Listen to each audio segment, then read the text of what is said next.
फिर खामोशी।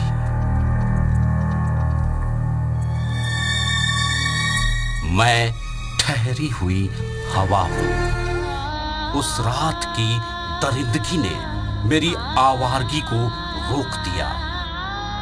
वो घुटी हुई चीख की आवाज अब भी मेरे कानों में गर्म शीशे की तरह उतर रही है। 31 अक्टूबर की रात को इस वीराने में जो कलंक कथा लिखी गई, हैवानियत का जो नाच हुआ, उसका जिंदा गवाह हूं मैं। हाँ, मैं हवा, जिसने उस मंजर को पेश होते देखा।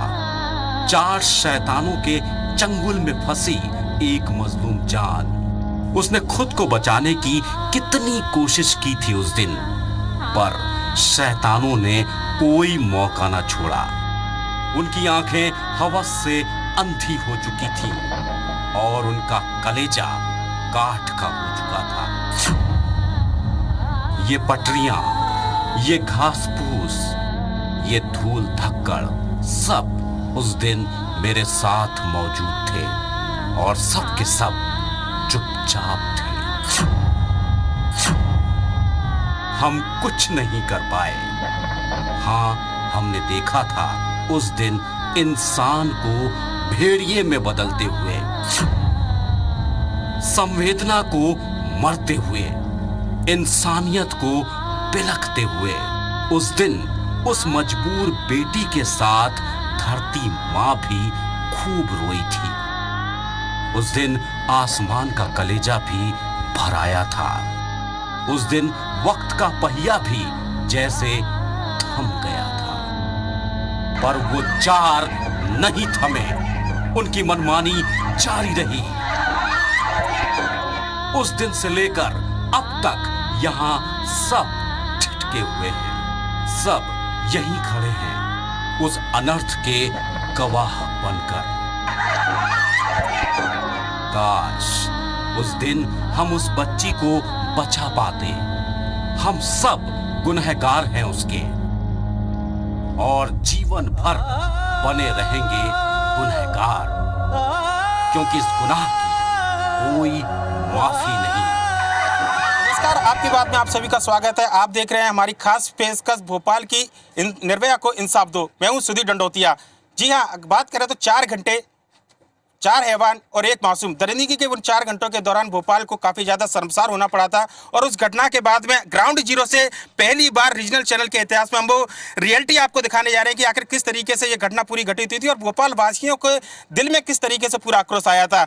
किस तरीके से 31 अक्टूबर की रात में जो पीड़ित छात्रा थी उसके साथ जो दरिंदगी हुई, उसके बाद में कितना इंसाफ मिला है और भोपाल के दिल में क्या चाहते हैं भोपाल वासी, कितना आक्रोश भोपाल वासियों के बीच में, इस पूरे 1 घंटे के दौरान हम चर्चा करेंगे। हमारे साथ एक पूरा लंबा चौड़ा पैनल यहाँ पर मौजूद है, जिनमें अगर बात किया तो अलग अलग वर्ग के जो लोग हैं, खासकर बात की जाए समाज से सेवा से जुड़े हुए लोग हैं, राजनीति से जुड़े हुए लोग हैं। कुणाल चौधरी हमारे साथ में युवक कांग्रेस के अध्यक्ष हैं, चंद्रशेखर तिवारी हैं, विवेक त्रिपाठी हमारे साथ में, इसके अलावा अभिषेक की बात की जाए युवा मोर्चा से अभिषेक भी हैं, देवेंद्र रावत है हमारे साथ में, वकील है यहाँ पर, इसके अलावा सुमन त्रिपाठी हैं, सीनियर जर्नलिस्ट है भोपाल की, और कुछ छात्राएं हमारे साथ में। इन सभी से हम चर्चा करेंगे कि आखिर दरिंदगी की उस रात में जो हुआ उसके बाद में क्या वाकई में पुलिस का जो रवैया था और उसके लेकर जो उचित कदम उठाए जाने थे उसको लेकर कितना कुछ काम हुआ। सबसे पहले हम उन लड़कियों के पास चलेंगे कि आखिर इस घटना के बाद में क्या कुछ सोचती है आप। पूरे घटना के बारे में आपने जानकारी ली होगी, क्या उस घटना को सुनने के बाद में, पढ़ने के बाद में आपके मन में लगा, और किस तरीके से क्या लगता है कि आप जब पढ़ने जाते हो तो कितना सुरक्षित महसूस करते हो?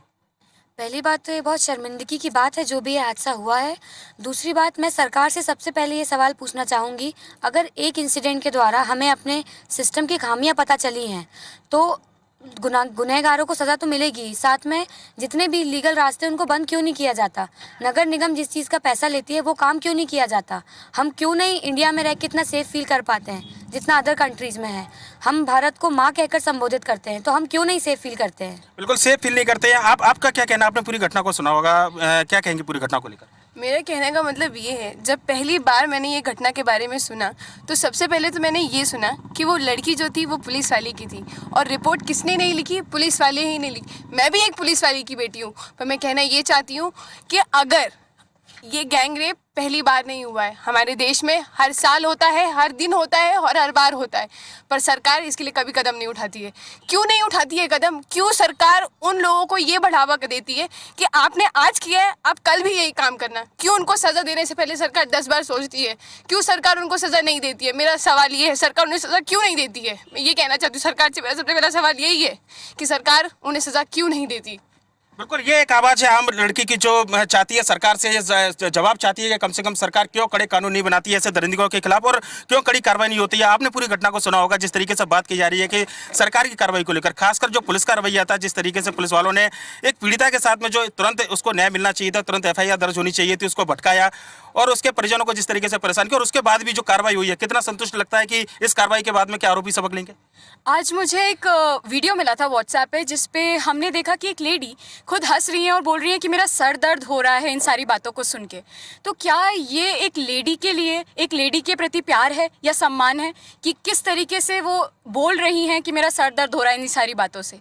तो मुझे नहीं लगता कि ये एक पुलिस वाले का ही या हम बोलते हैं सिस्टम का ही कोई वजह है कि उनको बोलना चाहिए कि नहीं ये चीज़ करनी चाहिए, लेकिन ये हम आम नागरिकों की भी एक होनी चाहिए कि हाँ हम लोग हैं, अभी जिंदा है, हमारे में इंसानियत है कि अभी भी हम उन दरिंदों को अपनी तरफ से भी बिल्कुल सपोर्ट नहीं करेंगे। बिल्कुल दरिंदों को सपोर्ट नहीं करना चाहिए। जिस लेडी की बात कर रही है भोपाल रेल में SP अनीता मालवीय, और जिस तरीके से रवैया उनका था उसको लेकर काफी ज्यादा सवाल खड़े हुए थे, क्योंकि इतने गंभीर मुद्दे पर उनका रवैया ऐसे लगा कि जैसे किसी जेब कट या फिर चोरी की रिपोर्ट को वो दर्ज कर रही है, उसका वाक्य पूरा बयान कर रही है। हमारे साथ सुमन त्रिपाठी है, सीनियर जर्नलिस्ट। आपने पूरी घटना को देखा होगा, पिछले 4 दिन से लगातार अखबार में भी इस तरीके की जो चर्चाएं चल रही हैं, पुलिस को लेकर जो कार्रवाई हुई, खासकर दूसरे दिन FIR लिखी जाती है, तीसरे दिन आरोपियों की गिरफ्तारी के बारे में बताया जाता है, उसमें भी झूठ रहता है कि 4 आरोपी गिरफ्तार हुए हैं, फिर बाद में पता लगता है केवल 3 ही आरोपी गिरफ्तार हुए हैं, चौथा आरोपी अब भी फरार है। क्या लगता है इस पूरे मामले को लेकर क्या ठोस कार्रवाई जो होनी चाहिए थी समय रहते हो पाई? एक तो ये बेहद शर्मनाक बात है कि एक पुलिस अधिकारी की बेटी ही असुरक्षित है, फिर आम जनता या आम बेटी की क्या हालत होगी, आम महिला की क्या हालत होगी, ये एक सोचनीय विचार बहुत है। दूसरे, प्रशासन ने आनन फानन में जो भी किया हो, क्या इससे पहले वो जिसको बहन, बेटी और भांजी कहते हैं, उनके लिए क्या सुरक्षा के इंतजाम किए हैं, ये भी एक सोचनीय बात है। वो सरकार अपने विकास की बात करती है, लेकिन बहन बेटी के विकास के लिए या उसकी सुरक्षा के लिए क्या काम किए उसका कहीं अता पता नहीं है। उस बच्ची के साथ क्या गुजरी होगी, इसको सोचने की जगह जो लोग हंस रहे हैं उनको शर्म आनी चाहिए कि ऐसे लोग हमारे देश में, हमारे भारत में जिंदा हैं। कांग्रेसियों ने भी प्रदर्शन किया, उन कांग्रेसी भी वो पीछे से हंस रहे हैं। ये हंसने लायक नहीं था, ये हमारे लिए बेहद शर्मनाक बात थी। जिस पुलिस अधिकारी जो हंस रही है और उसका सिर दर्द हो रहा है, उस पुलिस अधिकारी को घर में बैठ जाना चाहिए जो इसी कार्रवाई से उसका सिर दर्द होता है, महिलाओं की बात नहीं सुन सकती है, बच्चियों का संरक्षण नहीं दे सकती है। ऐसे प्रशासन तंत्र या कोई भी हो, उसे घर में बैठ जाना चाहिए। बिल्कुल घर में बैठना चाहिए अगर आप अपनी ड्यूटी ढंग से नहीं निभा पा रहे हैं और अपना कर्तव्य अगर पूरी तरीके से नहीं निभा पा रहे हैं। छात्र राजनीति करते हैं आप देखते हो कि कोचिंग सबसे ज़्यादा इस लाइन में है। क्या केवल जिम्मेदारी होनी चाहिए कोचिंग संचालकों की भी कि कम से कम जब घर से बच्चियां निकलती हैं, जिस तरीके से स्कूल के अंदर प्रोटोकॉल रहता है कि अगर माँ बाप बिना परमिशन के स्कूल प्रबंधन की अपने बच्चे से क्लास में नहीं मिल सकता, आने जाने की जिम्मा जो है CCTV कैमरे और वो सर्विलांस लगाए जाते हैं स्कूल वैन के अंदर, क्या कोचिंग के अंदर भी कुछ ऐसी व्यवस्था होनी चाहिए विवेक? सबसे पहले तो मैं बताना चाहूँगा ये MP नगर भोपाल का हार्ट है और यहाँ सबसे ज़्यादा स्टूडेंट अगर कहीं पढ़ने आते हैं, सबसे ज़्यादा कोई कोचिंग संचालित हो रही है तो MP नगर क्षेत्र में हो रही है। परंतु यहाँ पे पुलिस विभाग की सुरक्षा के नाम पे सिर्फ खाना पूर्ति के लिए मात्र एक चौकी जिसपे कोई भी महिला पुलिसकर्मी की ड्यूटी कभी नहीं होती है। CCTV कैमरे खराब पड़े हुए, विगत जितने भी केसेज हुए कभी उसमें कोई फुटेज नहीं मिला, कोई आरोपी की गिरफ्तारी नहीं हो पाई। इतना बड़ा हादसा हो जाता है उसके बाद भी पुलिस प्रशासन सो रहा है। 24 घंटे हो जाते हैं, FIR नहीं कराई जाती है, खाना पूर्ति के लिए आरोपियों को पकड़ा भी जाता है तो उसमें एक निर्दोष साबित होता है। 24 घंटे तक आरोपियों के लिए माँ बेटी खुद संघर्ष करते नजर आते हैं। पहला आरोपी भी पुलिस नहीं पकड़ पाई थी, माँ बेटी खुद मिलकर मतलब जिनके साथ ये हादसा हुआ उनने खुद ने पहला आरोपी पकड़ा। तो कहीं ना कहीं सरकार की गंभीरता पे प्रश्न चिन्ह लगता है। हम कहीं ना कहीं मुख्यमंत्री दावा करते हैं कि मध्य प्रदेश में लड़कियां सुरक्षित है, मध्य प्रदेश लड़कियों के लिए उन्हीं दावों की हकीकत हम जानने के लिए कम से कम ये पूरा शो कर रहे हैं कि क्या कुछ लोग सोचते हैं। अभिषेक हमारे साथ युवा मोर्चा से जुड़े हुए। अभिषेक, तमाम तरीके की बातें पुलिसिंग की यहाँ पर बात है, सख्त कार्रवाई हुई, TI को 3 TI सस्पेंड सस्पेंड हुए, एक सीएसपी को यहाँ पर हटाया गया, पर लगता नहीं है कि जिस तरीके से कार्रवाई होनी चाहिए, क्योंकि एक रेप विक्टिम की बात को ना सुना जाना, उसको दरकिनार करना सुप्रीम कोर्ट की गाइडलाइन है सीधे तौर पर कि जीरो पर कोई भी कहीं भी अपराध स्थल हो, जीरो पर कायमी करें, आप संबंधित थाने को भेजें, और कड़ी कार्रवाई कम से कम सरकार को करनी चाहिए थी। जहाँ तक मेरा मानना है कि कुछ पुलिस अधिकारियों को लेके हम सारे पुलिस डिपार्टमेंट पे आरोप नहीं लगा सकते, और जहाँ तक गवर्नमेंट की बात है तो हमारे माननीय मुख्यमंत्री जी भारतीय जनता पार्टी ने 24 घंटे में आरोपियों को पकड़ने का, साथ में उन्हें फांसी के लिए भी माननीय मुख्यमंत्री जी ने बोला है।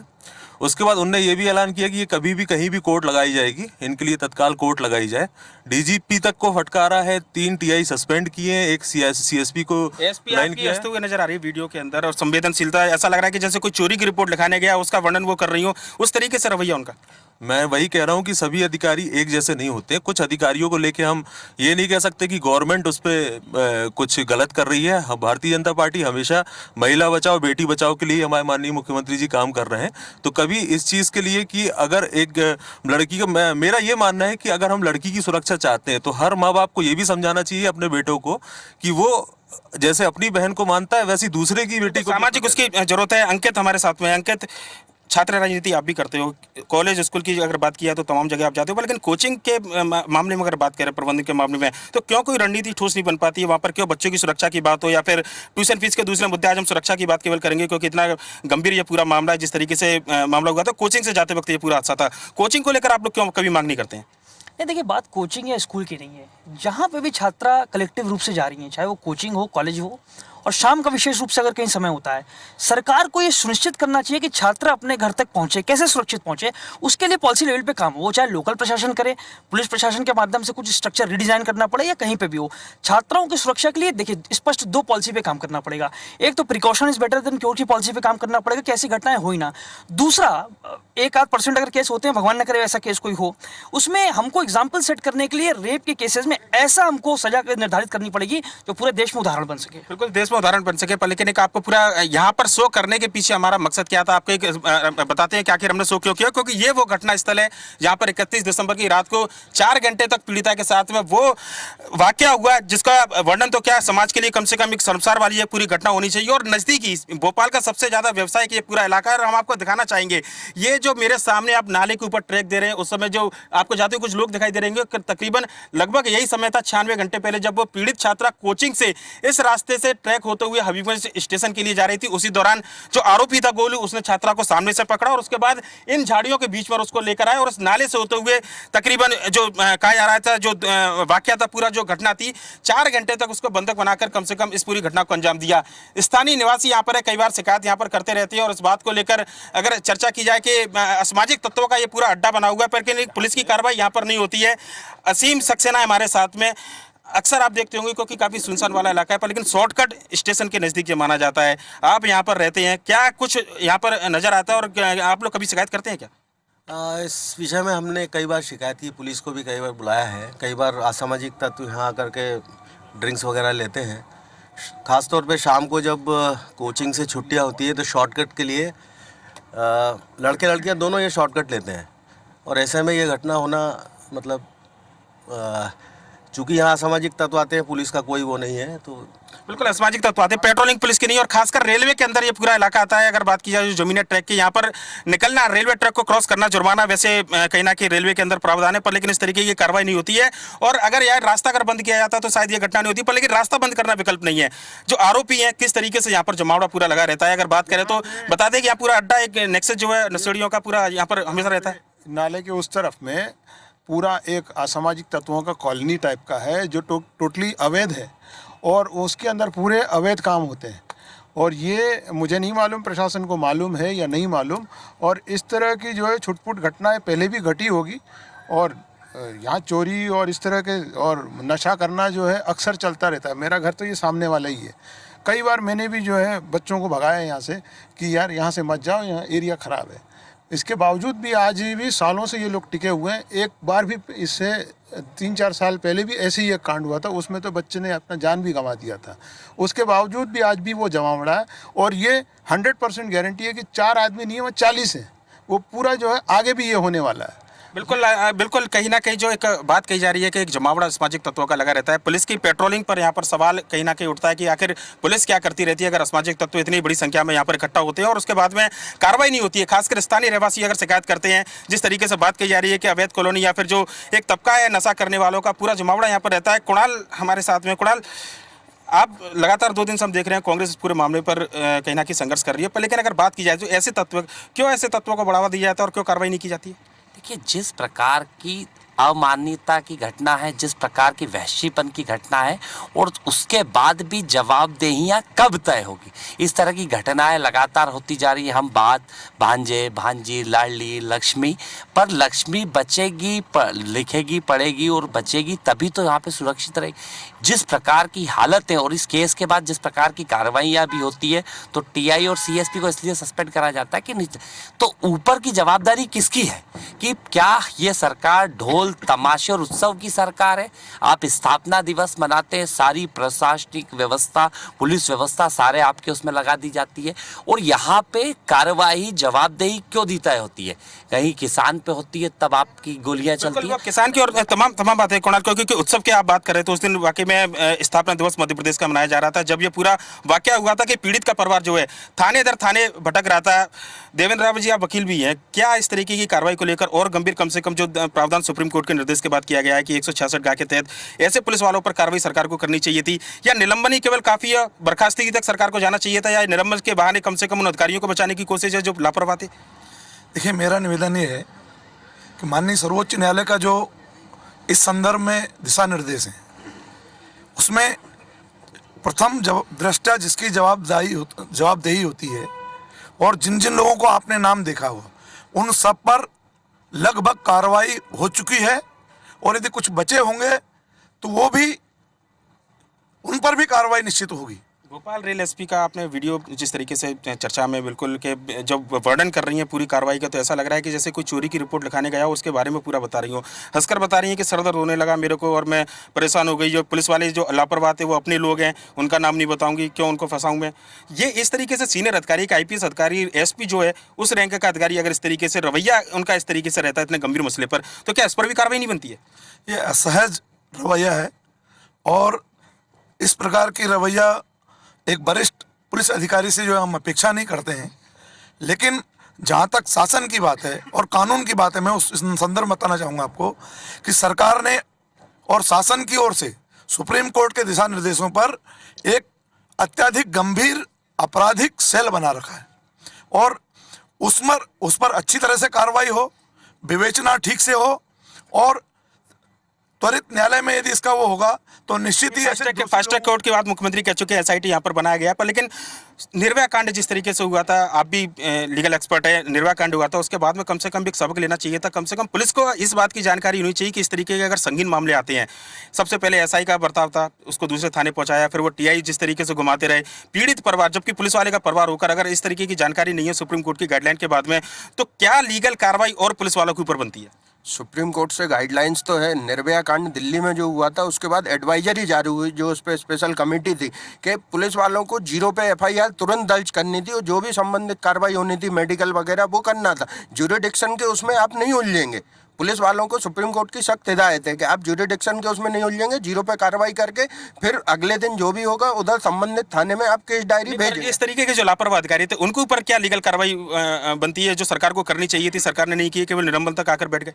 निलंबन सरकार तो अपना पक्ष वो कर देती है, खाना पुलती के हाँ निलंबित कर दिया, ये कर दिया। अब इसमें जो भी होगा सरकार का ये फर्ज बनता है कि इसमें जांच अधिकारी ऐसा नियुक्त करें कि जो पूरी विवेचना हो उसको सही ढंग से, क्योंकि अगर सही ढंग से उसको आप नहीं रखोगे तो इसके पहले भी कई उदाहरण हैं कि गैंग रेप के मामले में कोर्ट से बरी हुए हैं, केवल पुलिस की लापरवाही के कारण बरी हुए हैं। आप विवेचना पूरी नहीं कर पाते, उसका हाई कोर्ट और सुप्रीम कोर्ट में एक्यूज लाभ लेता है, बरी होते हैं। केवल इन गंभीर अपराधों में जो एक्सपर्ट हों उन्हीं से विवेचना कराई जाए, जब भी ऐसे मामलों में सजा होगी। बिल्कुल, कहीं ना कहीं जो लापरवाह अधिकारी है उन पर गाज गिरे, जो गंभीर जो विवेचना करने वाले अधिकारी है उनको मौका मिले। आशुतोष, अगर बात करें, आप भी छात्र राजनीति लंबे समय से कर रहे हैं, बिल्कुल, पर लेकिन जो वाकया जिस तरीके से रहता है, आज बयान भी कुछ लोगों के सलाह में कोई ग्रुप में निकलना चाहिए, महिलाओं को, छात्राओं को सेल्फ डिफेंस की बात करनी चाहिए, क्या मानसिक रवैये की जरूरत है कि स्टूडेंट जब छात्र जीवन में होता है उसको भी एक टीचिंग बताने की जरूरत है। कोचिंग के अंदर छात्रा जाती है तो कोचिंग प्रबंधन का भी ये फर्ज बनना चाहिए कि किस रास्ते का उपयोग करे, कहाँ से जाए, किस तरीके से घर से आना है, किस तरीके से घर से आना है, इस बात की भी ट्रेनिंग दी जानी चाहिए। नहीं, देखिए, सबसे पहले तो ये जो कृत्य हुआ है ये बहुत ही ज़्यादा निंदनीय है और ऐसे किसी पर हम लोग ये उनको नहीं बता सकते हैं कि उनको कैसे ग्रुप में आना चाहिए, किस ग्रुप में जाना चाहिए। एक तरफ तो सरकार बेटी बचाओ और बेटी पढ़ाओ का नारा देती है, बेटी है तो कल है, लेकिन आज मध्य प्रदेश में ही नहीं पूरे देश में बेटी कहीं सुरक्षित नहीं है। हमारी माँ बेटियों के साथ ये कृत्य आए दिन होते जाते हैं। इसमें एक एग्जाम्पल सेट करने की सरकारों को ज़रूरत है और ऐसी सज़ा निर्धारित करने की ज़रूरत है, एक ऐसा एग्जाम्पल सेट करने की ज़रूरत है कि ऐसे कृत्य करने वाले, ऐसी हैवानियत करने वाले लोगों को करने से पहले 100 बार डर लगे और वो घबराएं। बिल्कुल, डर लगे लोगों को, कड़े कानून के प्रावधान हो। बेटियों की बात यहाँ पर की जा रही है, कुछ लड़कियां हमारे साथ में, बेटियां हमारे साथ में, उनसे हम सीधे चर्चा करेंगे। क्या कार्रवाई और होनी चाहिए? आप जब घर से निकलते हो देखते होगे कि किस तरीके से निगाहें पीछा करती हैं। अकेले जब जाते हो, खासकर शाम के वक्त की बात है, तो क्या वाकई में सुरक्षित महसूस करती हैं या फिर ऐसा माहौल अभी बनाने के लिए और ज़्यादा प्रयास करने की जरूरत है? नहीं, वैसे तो हम जब घर से निकलते हैं तो बिल्कुल भी सुरक्षित महसूस नहीं करते, क्योंकि अगर हम गाड़ी से भी चल रहे होते हैं तो लड़के कमेंट्स पास करके जाते हैं, तो फिर पैदल की तो बात ही दूर है। और यहाँ पे मेरे को तो नहीं लगता कोई भी लड़की सुरक्षित है। आप क्या कहेंगे जिस तरीके से पूरा घटनाक्रम रहा है? इसमें लड़कियों की जो बात आती थी कि सलाह लड़कियों को ज़्यादा देती हैं, पर लेकिन जो बात सुरक्षा की जब आती है तो सुरक्षा देने में क्यों फिर नाकाम साबित होते हैं? हर बार यही होता है कि लड़कियों को सलाह दी जाती है कि आप यहाँ जाओ, यहाँ मत जाओ, वहाँ मत जाओ, पर इसमें अपने एक माँ बाप को अपने बेटे को भी एक सलाह देनी चाहिए कि अगर कोई लड़की जा रही है तो उसकी बुरी नज़र से ना देखें। हम चाहे शाम को 6 बजे जाएँ या सुबह 6 बजे जाएँ, अगर लड़का निकलता है तो वह हमको हमेशा बुरी नज़र से ही देख कर जाता है। तो उस चीज़ पर माँ बाप को भी अपने बच्चों को थोड़ी सिखाना चाहिए कि भैया ऐसे काम मत करो, लड़कियों को भी आगे बढ़ने दो। बिल्कुल, लड़कियों को आगे बढ़ने दो, कम से कम बुरी निगाह से ना देखा है। अपने घर में भी अगर माँ बहन बेटी है तो कम से कम दूसरे की माँ बहन बेटी भी उसको नज़रअंदाज बिल्कुल नहीं करना चाहिए। सुरक्षा को लेकर यहाँ पर बात की जा रही थी, पूरे मामले पर जो गंभीर एक मसला था, पुलिस की रवैयों को लेकर बात की जा रही थी। चर्चा हमारी लगातार जारी होगी, पर लेकिन फिलहाल लेते हैं एक छोटा सा ब्रेक।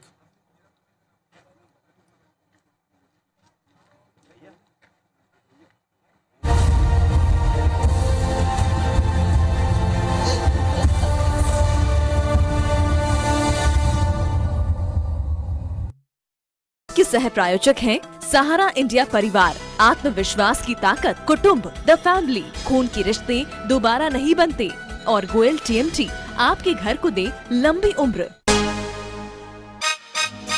भाग खुल गए, सौभाग्य आगे, बिजली लगी ना, घर कुरिया मन जगमग चमके, गाँव शहर माना। भाग खुल गए, सौभाग्य आगे, बिजली लगी ना, लोग लइका मन पढ़ाई करत है, पंखा कूलर चलत है, काम बुता के होगे सुविधा, सुघर जिंदगी चलत है, सहज बिजली हर घर योजना मिलत हर ना। भाग खुल गए, सौभाग्य आगे, बिजली लगे ना। सौभाग्य प्रधानमंत्री सहज बिजली हर घर योजना। कॉल करें 1912। छत्तीसगढ़ राज्य विद्युत वितरण कंपनी द्वारा जनहित में जारी। चंपा, चंदन, लवेंडर, गुलाब, चारों की खुशबू लाजवाब। भक्ति में लाए शक्ति, मोक्ष अगरबत्ती। कितनी खूबसूरत है और कितनी टैलेंटेड भी। कॉफी पीने चले? थोड़ी सी और प्रैक्टिस कर लूं।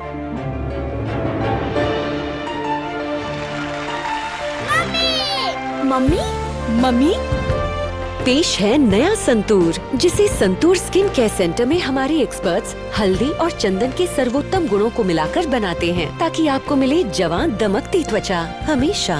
मम्मी भी, रॉकस्टार भी। दीदी, हम मार्केट जाके आते हैं। सिर्फ सबसे अच्छी खुशबू वाली मोक्ष आकाश फूल अगरबत्ती ही लाना जी, और हमारे घर के लिए भी जी। भक्ति में लाए शक्ति, आकाश फूल अगरबत्ती। करोड़ों लोगों का भरोसा है माइक्रोटेक, जिसने रोशन की आपकी दुनिया और सब चलाया है बेफिक्र। अब माइक्रोटेक 16 प्रोडक्ट से आपकी जिंदगी में नए रंग भर रहा है। माइक्रोटेक। चंपा, चंदन, लवेंडर, गुलाब, चारों की खुशबू लाजवाब। भक्ति में लाए शक्ति, मोक्ष अगरबत्ती। 1 नवंबर राज्य स्थापना दिवस के अवसर पर भव्य राज्योत्सव का आयोजन। 1 नवंबर को राज्योत्सव का शुभारंभ होगा माननीय उपराष्ट्रपति श्री वेंकैया नायडू जी के कर कमलों से। इसके पश्चात बॉलीवुड के सुप्रसिद्ध गायक सुखविंदर सिंह की प्रस्तुति के साथ ही श्री जाकिर हुसैन एवं ग्रुप की प्रस्तुति, बस्तर बैंड की प्रस्तुति और छत्तीसगढ़ अंचल के लोक कलाकारों की प्रस्तुति होगी। 2 नवंबर को पद्मश्री ममता चंद्राकर के लोक मंच चिन्हारी के साथ ही होगी प्रिंस डांस ग्रुप ओडिशा की प्रस्तुति। रजी मोहम्मद और साथियों का पियानो वादन और बस्तर अंचल के कलाकारों द्वारा अबुझमाड़िया और ककजार नृत्य। 3 नवंबर को पद्मश्री अनुज शर्मा के आरूप बैंड की प्रस्तुति होगी और इसी दिन होगी लिटिल चैम्प के कलाकारों की प्रस्तुति, खैरागढ़ संगीत विश्वविद्यालय की प्रस्तुति एवं राउत नाचा का प्रदर्शन। 4 नवंबर को इंडिया गॉट टैलेंट फेम सुश्री रागिनी मक्कड़ के कार्यक्रम के साथ ही पद्मश्री भारती बंधु का गायन, सैला एवं कर्मा नृत्य प्रदर्शन के साथ साथ अखिल भारतीय कवि सम्मेलन होगा पद्मश्री सुरेंद्र दुबे के संयोजन में। कार्यक्रम के अंतिम दिन यानी 5 नवंबर को होगी लोक मंच रंग सरोवर की प्रस्तुति, रिदम ऑफ पंथी छत्तीसगढ़ी लोक नृत्य, क्वींस रिदम और के बैंड की प्रस्तुति। राज्योत्सव के समापन एवं अलंकरण समारोह में विशेष रूप से उपस्थित रहेंगे महामहिम राष्ट्रपति माननीय श्री रामनाथ कोविंद जी। 1 नवंबर से 5 नवंबर तक चलने वाले राज्योत्सव 2017 में आपका हार्दिक अभिनंदन है। प्रकृति के संग चले, जीवन रंग खिले। संपूर्ण एवं समग्र स्वास्थ्य लाभ के लिए नवीनीकृत 100 शैय्या युक्त नवीनतम संसाधनों से सुसज्जित प्राकृतिक एवं योग साधनालय आरोग्यम छत्तीसगढ़ राज्य अलंकरण द्वारा अलंकृत एवं 350 योगासनों की प्रस्तुति हेतु golden book of world records में दर्ज। सेवाएं प्राकृतिक एवं योग चिकित्सा, पंचकर्म चिकित्सा, फिजियोथेरेपी, जल चिकित्सा, योग उपचार, हाइड्रोकोलन थेरेपी। सेवा का स्वर्णिम 50 वर्ष। आरोग्यम नगपुरा दुर्ग छत्तीसगढ़। संपर्क 8839328101। भाग खुल गए, सौभाग्य आ गए, बिजली लगी ना, घर कुरिया मन जगमग चमके, गाँव शहर माना, भाग खुल। 31 अक्टूबर की रात में जो हुआ उसमें सबसे ज्यादा हैरान पुलिस के रवैये ने किया। जिस तरीके से पुलिस वाली के बेटी के साथ में जो घटना हुई और पुलिस ने लापरवाही बरती, उसको लेकर कहीं ना कहीं लोगों में काफ़ी ज़्यादा आक्रोश देखने को मिला। हद तो जब होगी जब रेलवे की एसपी अनीता मालवी का जो बयान था वो मानो ऐसा लगा कि ये कोई रेप की गंभीर घटना ना हो, चोरी की कोई महज छोटी सी वारदात है।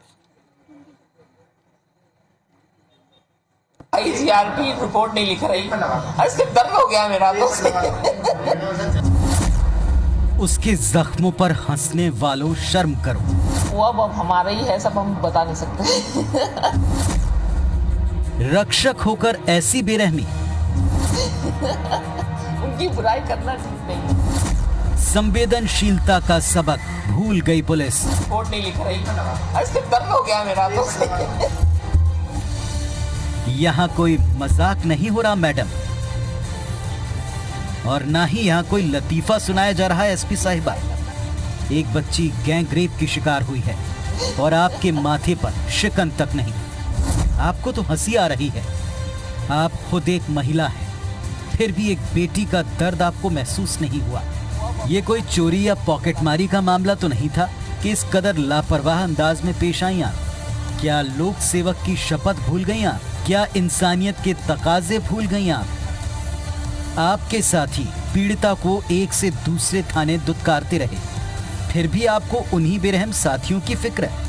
इतनी फिक्र है कि आप उनका नाम तक लेने से बचना चाहती हैं। इसके पहले वो 3-4 थाने घूम आई, किसी ने नहीं लिखा। जब हमारे पास आई तो हमने लिखा। 3-4 थाने कौन-कौन? वो अब हमारा ही है, सब हम बता नहीं सकते। उनकी बुराई करना ठीक नहीं है, लेकिन जब हमारे पास रिपोर्टर आई हमने उसकी रिपोर्ट लिखी। यूं तो अब रोबोट भी इंसानों जैसे दिखने लगे, पर आप तो इंसान ही हैं। इतनी बड़ी अफसर हैं आप। सरकार ने क्या आपको वर्दी इसीलिए दी कि आप ड्यूटी को पिकनिक समझें और फर्ज को मजाक? फर्ज की छोड़िए, कम से कम इंसान ही बन जाइए। किसी के दर्द पर रो नहीं सकती तो कम से कम हंसिए तो मत। आपकी ये हंसी तेजाब की तरह है मैडम जी, जो ये कहती है कि अगर यही सच्चाई है पुलिस विभाग की तो क्या फर्क रह गया भला आप में और उन 4 हैवानों में?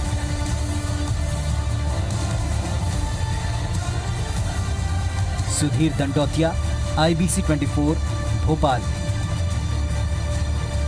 बिल्कुल 4 घंटे तक भोपाल की वो बहादुर बेटी उन 4 दरिंदों से मुकाबला करती रही। IBC 24 सैल्यूट करता है उसके उस संघर्ष को जो लगातार उसने इस ग्राउंड जीरो पर किया था। और आप देख सकते हैं कि पीछे जो झाड़ियां थी, जो सुनसान इलाका था, वहां तक किस तरीके से 4 घंटे तक उसके साथ में जो दरिंदगी घटी, कहीं ना कहीं अपने आप में एक शर्मसार कर देने वाली घटना। पूरे भोपाल के अंदर आक्रोश है और भोपाल की जो आवाज है आज वो हुंकार बनकर इस ग्राउंड जीरो से निकलकर सामने आ रही है। हमारे साथ में 3 खास लोग यहाँ पर मौजूद हैं। जो छात्रा है, जो पीड़ित छात्रा थी, जिसको कहना चाहिए कि लगातार जिसने संघर्ष किया, उसके क्लासमेट हमारे साथ में मौजूद है जो साथ में तैयारी करते हैं। क्या जिस तरीके से पूरी घटना रही, आपने सुना होगा, आपको जानकारी लगी होगी, लगातार यहाँ से आना जाना होता है, इस बात को लेकर क्या एक आप लोगों में क्या कुछ बातचीत हुई? ये था कि जब भी हमारे देश में रेप होता है, सबसे पहले लोग ये बोलते हैं लड़की कहाँ से है, कैसी है, उसका कैरेक्टर कैसा है। वो मेरे साथ पढ़ती थी, मेरे साथ बैठती थी, मैं जानती हूँ उसके साथ ऐसा कुछ नहीं था, पर हर कोई उसके चरित्र पे इतने बुरी तरीके से इल्ज़ाम लगा रहा है जैसे पता नहीं क्या। और जो भी है, हम हमारे इस मध्य प्रदेश में रहते हैं, हम हमें मामा कह के हम उन्हें संबोधित करते हैं।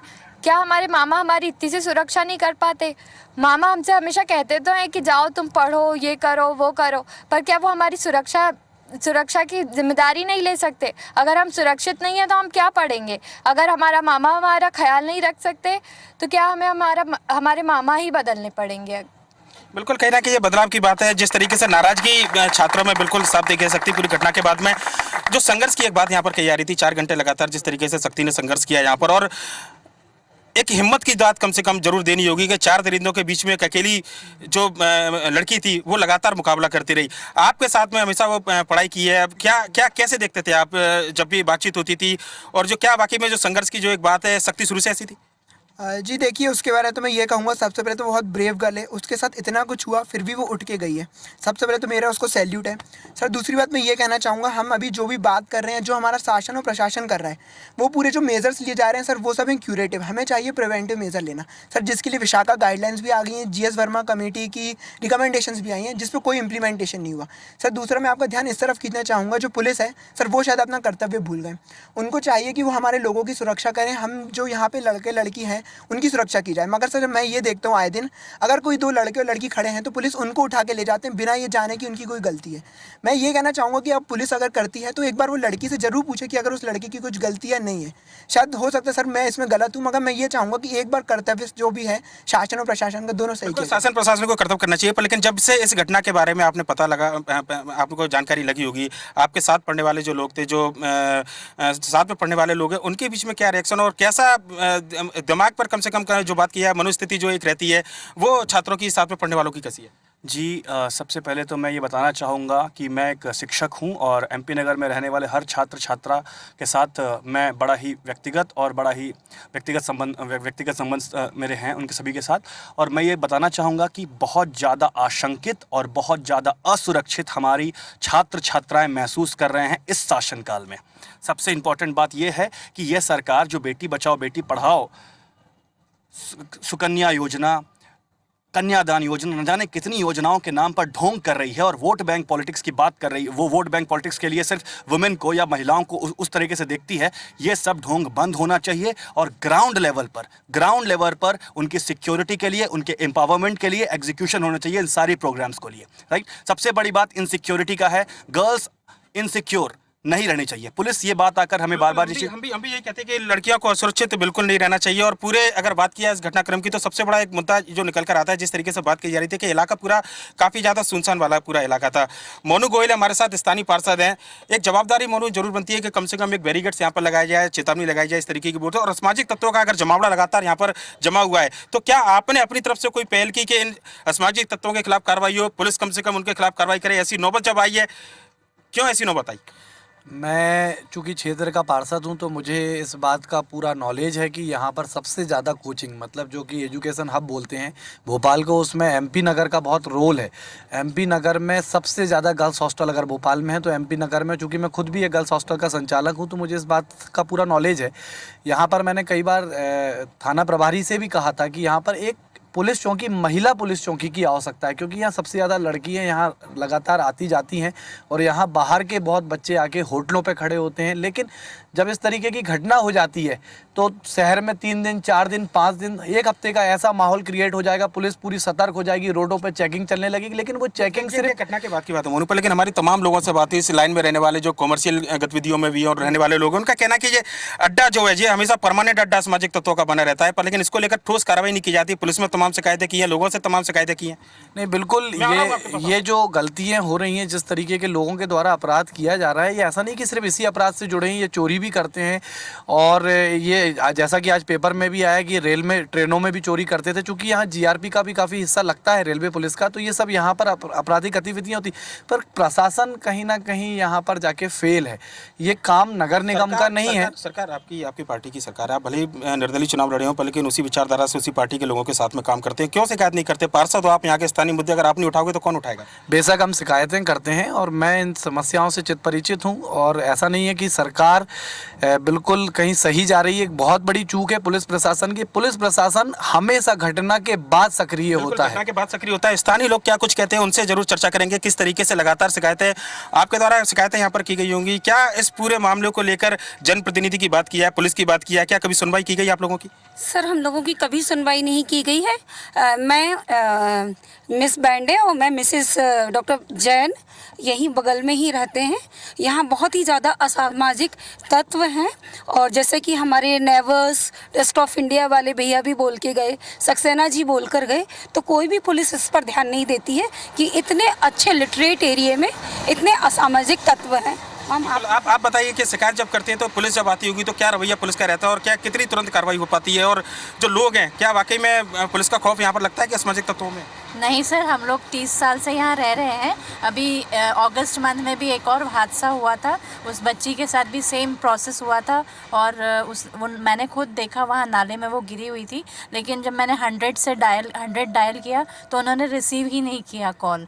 तो पुलिस यदि करना होता या कुछ एक्टिव होते वो, तो कुछ एक्शन होना चाहिए था, जो कि नहीं होता। ये बहुत असुरक्षित क्षेत्र है, और बच्चियों को खुद को भी समझना चाहिए कि वो शॉर्टकट ना लें। भले ही आपको टाइम लगे, लेकिन आप अकेले यहाँ से मूव ना करें। बिल्कुल शॉर्टकट ना लें, पर लेकिन पुलिस का रवैया बिल्कुल जैसा कि बताया कि कुछ दिन पहले एक घटना हो रही थी। हालांकि लोग सामने निकल कर नहीं आते हैं बदनामी के डर से। जिस तरीके से ये पीड़िता सामने निकल कर आई, उसके जज्बे को जरूर सलाम करना होगा। IBC 24 भी उसके इस जज्बे को सलाम करता है, उसके संघर्ष को कम से कम हम भी सैल्यूट करते हैं। पर इस तरीके के वाक्यों को लेकर जो कार्रवाई होनी चाहिए, जो तमाम जो मुद्दे थे, सामाजिक संगठन सामने निकल कर आते हैं, मोर्चों पर बात करते हैं, पहल करते हैं, क्यों पुलिस के खिलाफ जब इस तरीके की लापरवाही की बातें सामने निकल कर आती है? तिवारी जी, हमने देखा कि वेस्टर्न कल्चर की बात हो या यूनिक की बात हो, कपड़ों को लेकर बात हो, तो तमाम कमेंट्स तुरंत संस्कृति बचाओ आपका मंच भी फ्रंट पर आता है। पर लेकिन जब पुलिस पे कार्रवाई ठोस नहीं हो पा रही तो क्यों फिर आप लोग चुप बैठे?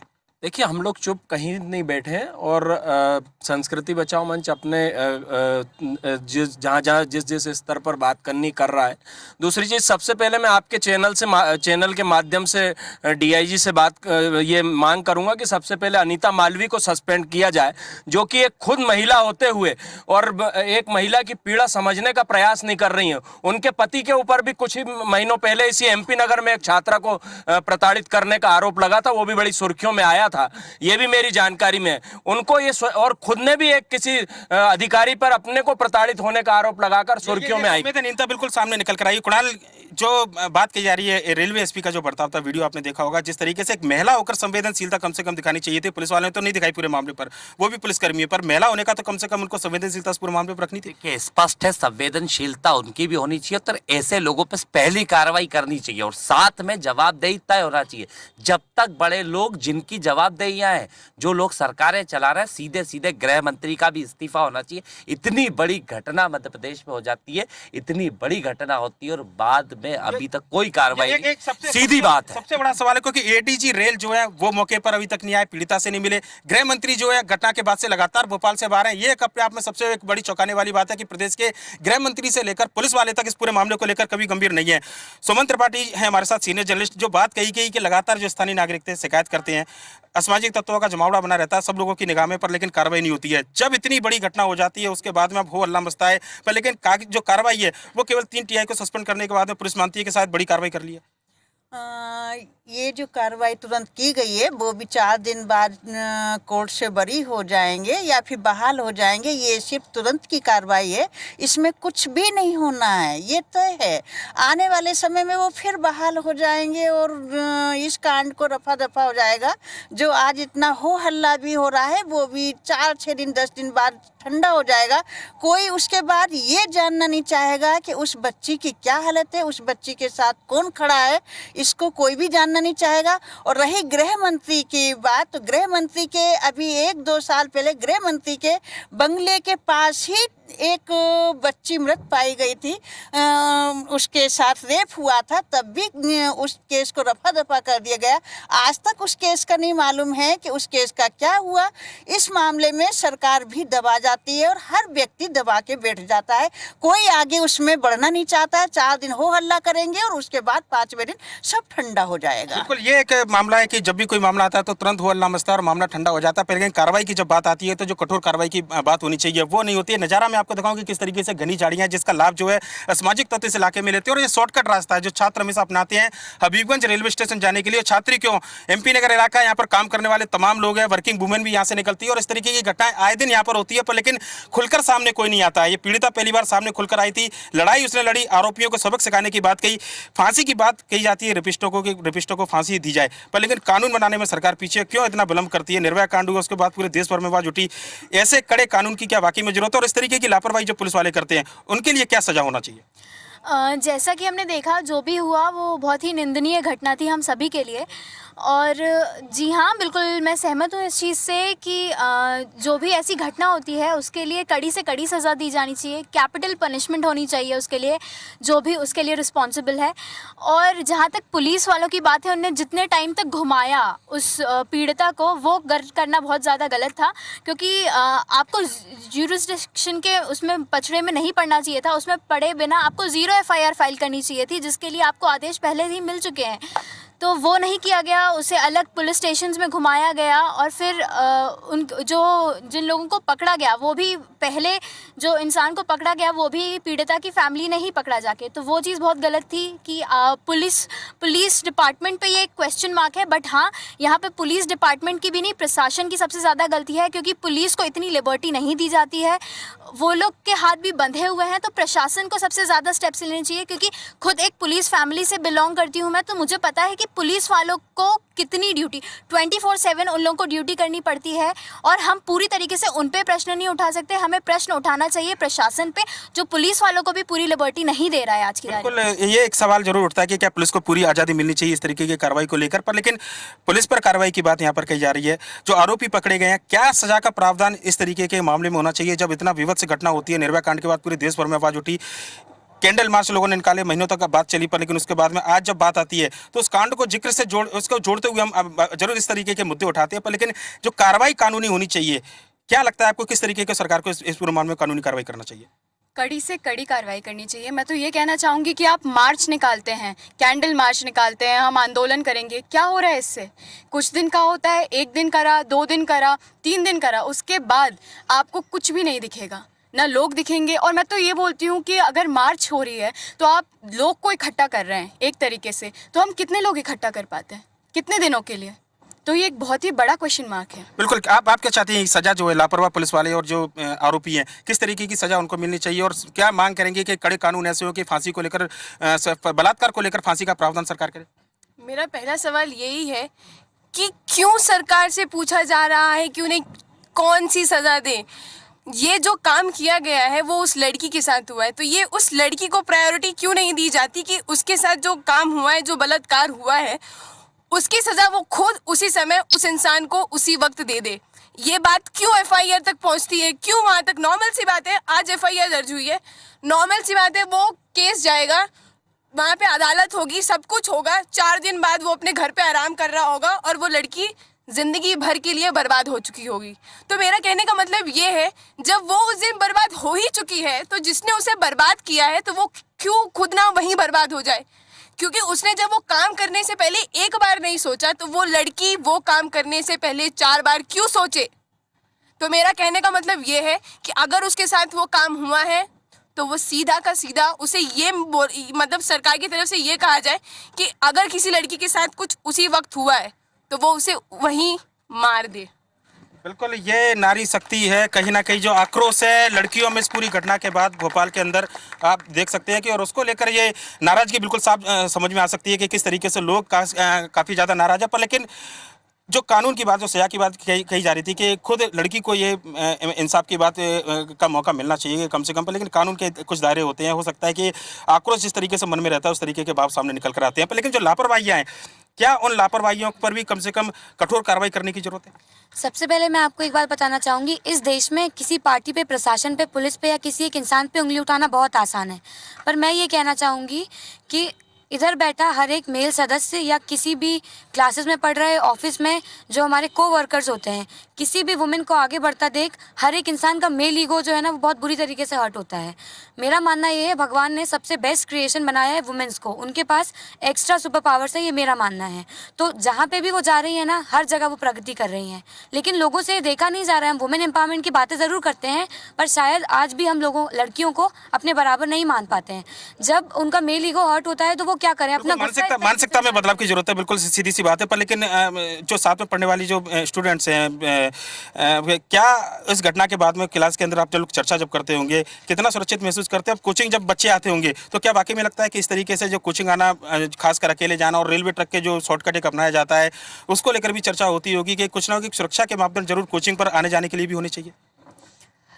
ऐसा है कि जो लड़की जिसके साथ हुआ है वो मेरे साथ पढ़ती थी और मैं उसको जानती हूँ। वो इतनी ब्रेव लड़की थी, वो किसी से नहीं डरती थी। हमें सरकार कहती है कि खुद ब्रेव बनो, खुद ब्रेव बनो। जब हम ब्रेव बनने जाते हैं तब दूसरे लोग हमारी टांग पकड़ के हमें पीछे खींच लेते हैं। और वो लड़की की बात रही, वो लोग 4 दिन में छूट जाएंगे। मैं जानती हूँ उसको पूरी उसकी ज़िंदगी ख़राब होगी, उसको कितना इस चीज़ के लिए सफ़र करना पड़ेगा। तो गवर्नमेंट को एटलीस्ट उनको कैपिटल पनिशमेंट तो देनी चाहिए। और जो भी है कोचिंग वालों को और सबको बराबर ख्याल रखना चाहिए कि कहाँ से बच्चे जा रहे हैं, क्या है। पुलिस की पूरी जिम्मेदारी बनती है कि उनको जो भी इलीगल रास्ते हैं वो पूरे बंद करने चाहिए और कम से कम सबकी सिक्योरिटी प्रोवाइड करानी चाहिए। बिल्कुल, मेरे पास आखिरी कुछ मिनट बचे हैं, मैं सलाह जरूर लेना चाहूँगा। केवल ये जानना चाहता हूँ कि क्या जो लापरवाही पुलिस वालों ने बरती या फिर जो आरोपी है, कठोर कार्रवाई की जरूरत, इससे ज़्यादा कठोर कार्रवाई कम से कम होनी चाहिए? बिल्कुल, जो भी इसमें जो अपराध के लिए जो भी दोषी है इसमें, चाहे वो पुलिस वाले हों, प्रशासन से हों, महिला का मामला है, कोई प्रताड़िता का मामला है, उसमें उन पर कड़ी से कड़ी और कार्रवाई होनी चाहिए, मेरा यही मानना है। बिल्कुल ये बिल्कुल आज उस पीड़िता के जज्बे को हम लोग जरूर सलाम करेंगे। और सामने में कैंडल्स जो है वो यहाँ पर रखी गई है और जिस तरीके से 4 घंटे उसका संघर्ष रहा था और उसके बाद में इतना बड़ा वाकया होने के बाद में खुद आरोपी को पकड़कर जिस तरीके से पीड़िता लेकर गई थी, उसके जज्बे को IBC 24 सलाम करता है पूरे भोपाल के साथ में। और आज जो आवाज़ यहाँ से उठी है जरूर हुकार बनकर उठेगी। मेरा सभी लोगों से कहना है कि एक सल्यूट जो है कम से कम उस पीड़िता के लिए हम लोग अपना ट्रिब्यूट यहाँ पर दें, अपने इस कैंडल के माध्यम से कि जिस तरीके से जो पूरा वाकया हो, आरोपियों की कड़ी सजा मिले, सख्त कानून सरकार बनाए, ऐसे प्रावधान जरूर करे। इसको लेकर कम से कम एक सल्यूट जो है IBC 24 के साथ में पूरे भोपाल की जो आवाज़ है वो हुकार बनकर उठे और उस पीड़ित परिवार के साथ, उसके माता पिता के साथ ऐसा न लगे कि वो अकेली है, बल्कि पूरा भोपाल, पूरा मध्य प्रदेश, पूरा देश उनके साथ में, ये कम से कम एहसास उनको जरूर हो। ये हमारी इस ट्रिब्यूट के माध्यम से कोशिश है।